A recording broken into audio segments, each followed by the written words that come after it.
Breaking news చూస్తున్నాం. Iran Israel మధ్య war ఇప్పట్లో ముగిసేలా కనిపించడం లేదు. ఇరు దేశాల మధ్య కాల్పుల విరమణ ఒప్పందం జరిగిన కొన్ని గంటల్లోనే నిబంధనలు ఉల్లంఘించింది ఇరాన్. బాలిస్టిక్ మిస్సైల్తో ఇరాన్ తమ దేశంపై దాడి చేసిందని ఇజ్రాయెల్ ఆరోపిస్తోంది. ఇందుకు ప్రతీకార దాడులు ఉంటాయని, తగిన సమాధానం చెప్తామని టెహ్రాన్ స్ట్రాంగ్ వార్నింగ్ ఇచ్చింది. ఇరాన్ కాల్పుల విరమణ ఒప్పందం ఉల్లంఘించిందని బుద్ధి చెప్తామంటోంది ఇజ్రాయెల్. కాల్పుల విరమణకు అంగీకరించి మళ్లీ ఇజ్రాయెల్పై కాల్పులు జరిపింది, క్షిపణులు ప్రయోగించింది ఇరాన్. మరిన్ని డీటెయిల్స్ మా ప్రతినిధి వెంకటేష్ అందిస్తారు. వెంకటేష్, ఇరాన్ ఇజ్రాయెల్ మధ్య కాల్పుల విరమణ జరిగినప్పటికీ ఇటు ఇరాన్ మరోసారి కాల్పుల విరమణ ఒప్పందాన్ని ఉల్లంఘించి టెల్ అవీవ్ పైన ఇజ్రాయెల్ పైన దాడులు దిగడంతో ఇజ్రాయెల్ కూడా అదే స్థాయిలో తాము కూడా టెహరాన్ పైన క్షిపణుల వర్షం కురిపిస్తామని స్పష్టం చేసింది.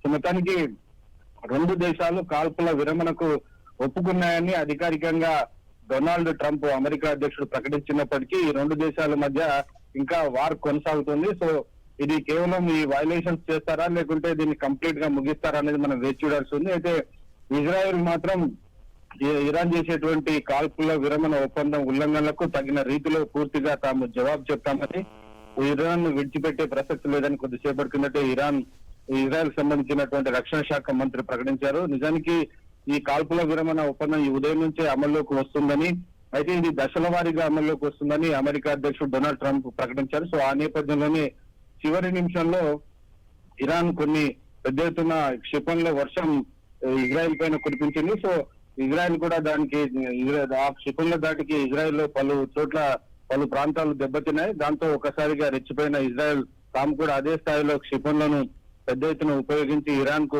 తగిన రీతిలో బుద్ధి చెప్తామని చెప్తున్నాయి. సో ఇది యుద్ధం ముగిసేటువంటి సమయంలో జరుగుతున్నటువంటి చివరి క్షిపణుల వార్గా మనం చెప్పాల్సి ఉంటుంది. సో ఈ చివరి నిమిషంలో జరిగేటువంటి ఈ యుద్ధం ముగిసిన తర్వాత మళ్ళీ పరిస్థితి అంతా సద్దుమణుగుతుందని కూడా ప్రపంచ విశ్లేషకులు, ఈ యుద్ధాన్ని గమనిస్తున్నటువంటి విశ్లేషకులు అభిప్రాయపడుతున్నటువంటి పరిస్థితి. సో మొత్తానికి సీజ్ ఫైర్ వయలేషన్స్ ను అరికట్టేందుకు అమెరికా కూడా తన వంతు ప్రయత్నాలు మొదలుపెట్టింది. ఇరాన్ మళ్లీ ఇజ్రాయెల్ పై ఎందుకు బాంబులు ప్రయోగించింది అనే దాని మీద ఏమైనా క్లారిటీ ఉందా వెంకటేష్? ప్రధానంగా ఇరాన్ లో ఉన్నటువంటి అనేక ప్రాంతాలను ఇజ్రాయెల్ దెబ్బతీసింది, పెద్ద ఎత్తున క్షిపణుల వర్షం కురిపించింది. అమెరికా సహాయంతో ఇటు ఫోర్డో అలాగే నతాంజ్, ఎస్వాన్ ఈ మూడు నగరాల పైన పెద్ద ఎత్తున B2 బాంబర్లను ఉపయోగించి, బంకర్ బ్లాస్టర్స్ ను ఉపయోగించి భారీ ఎత్తున నష్టాన్ని కలిగించింది. సో దానికి ప్రతీకారం తీర్చుకునేందుకు నిన్న రాత్రి నుంచి ఇరాన్ పెద్ద ఎత్తున అమెరికా స్థావరాల పైన దాడులకు దిగుతోంది. మిడిల్ ఈస్ట్ అంతా కూడా పెద్ద ఎత్తున అమెరికా స్థావరాలు ఉన్నాయి.